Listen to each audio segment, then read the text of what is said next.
हमने क्या जादुई छड़ी इन्वेंट की हुई है? ये बिल्कुल समझना चाहेंगे सर। अच्छा, तो हमने क्राइम फ्री भारत मिशन 21 लक्ष्यों के साथ पैदा किया है।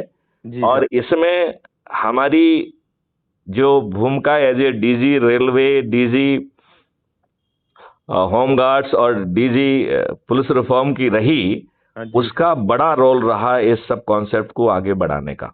ठीक सर। As a DG police reform भगवान ने हमको मौका दिया कि हमने स्मार्ट इंडिया हैकाथॉन के 12 प्रॉब्लम स्टेटमेंट अपने इंडिपेंडेंटली मैंने हैंडल किए हैं। बहुत ये बहुत कम लोगों को मालूम है।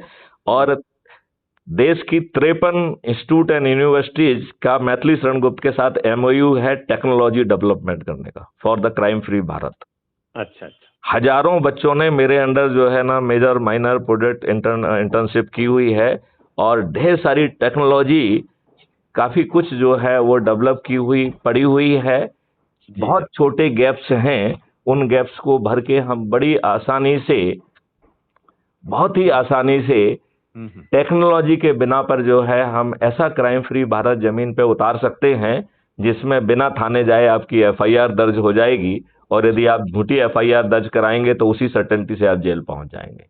ठीक है सर। उसकी दूसरी सर्टेनिटी कहती है कि क्राइम फ्री भारत का टेक्नो इंजन ऐसी जो है ना चीजों को कैप्चर कर पाएगा जो आज की पुलिस के एंटेना और रडार का हिस्सा ही नहीं है, और उन अकाट साक्ष्यों के साथ 15 दिन के अंदर चालान पेश हो जाएगा, अधिकतम 15 दिन के अंदर। जी। फिर उसकी तीसरी सर्टेनिटी कह रही है कि क्राइम फ्री भारत का टेक्नो इंजन, जो कि डिस्ट्रीब्यूटेड वीडियो बेस्ड ट्रायल पर सिस्टम है, बिना कोर्ट जाए 3 दिन से अधिकतम 30 दिन में न्याय मिल जाएगा, और उसके लिए आपको कोर्ट में नहीं जाना होगा। और वो आज की तुलना में बहुत ज्यादा 1000 टाइम मोर ट्रांसपेरेंट होगा, मोर एफिशिएंट होगा, और जजेज की और वकीलों की संख्या कोई बाधा पैदा नहीं करेगी। और इस सिस्टम से जो रेवेन्यू जनरेट होगा वो आज जो भारत सरकार सभी तरीके से जितना रेवेन्यू इकट्ठा कर पा रही है उसका 10 गुना पैसा जो है ना वो क्राइम फ्री भारत की रेवेन्यू स्ट्रीम से आएगा।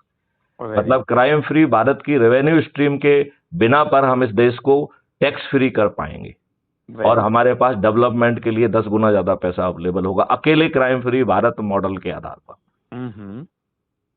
तो इस तरीके के उसमें 21 ऑब्जेक्टिव हैं, जो आगे कह रहा है कि भारत में टैक्स भी नहीं होगा, भारत में जो है, भारत में एसीआर जो है बॉस नहीं लिखेंगे। एसीआर जो है उसके विभिन्न एट्रीब्यूट्स के आधार पर कैप्चर होगी। ठीक है ना सर? तो वो एक परफॉर्मेंस इंडेक्स बनेगी और उसी से आपकी ट्रांसफर और पोस्टिंग डिसाइड होगी, राइट? तो आगे चल के आपकी चॉइस पोस्टिंग होगी, ओनली पैरामीटर होगा आपकी परफॉर्मेंस इंडेक्स। तो आज का जो नेताओं का बहुत बड़ा जो ट्रांसफर उद्योग है वो समाप्त हो जाएगा। है? सही बात है। और जब सबकी एनर्जी उसके मूल काम में जाएगी तो हमारे काम की गुणवत्ता कितनी बढ़ जाएगी। सही बात है। इसका जो है एक वो भी है कि जो सिस्टम है वो ट्रांसपेरेंट होगा, अकाउंटेबल होगा।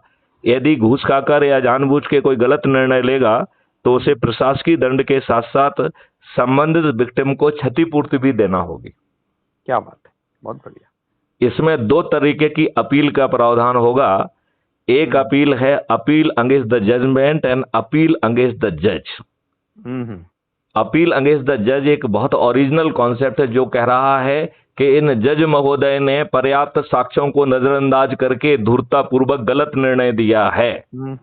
उस केस में व्हेन अपील अगेंस्ट द जज होगी तो जज महोदय को स्वयं कोर्ट में खड़ा होकर अपने जजमेंट को डिफेंड करना होगा। और करनी चाहिए, जब तुमने दिया है तो करो। और यदि वो डिफेंड नहीं कर पाए तो वो महाअभियोग से अभियोजित करके उनको जज नहीं रहेंगे वो। और सही तो है। और उन्हें साथ में कंपनसेशन भी देना होगा।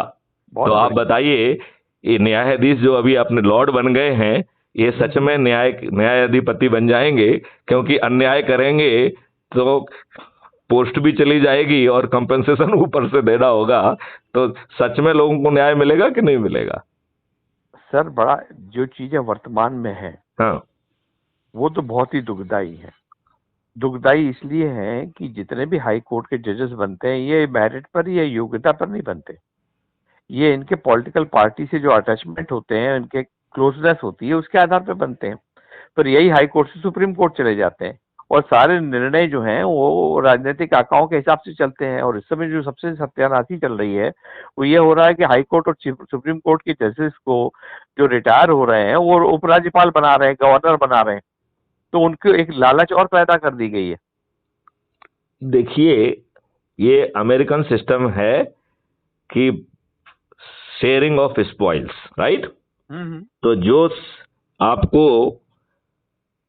जनता पर जो है गुलामी थोपने में मदद करे, उसके साथ लूट के माल को शेयर कर लीजिए।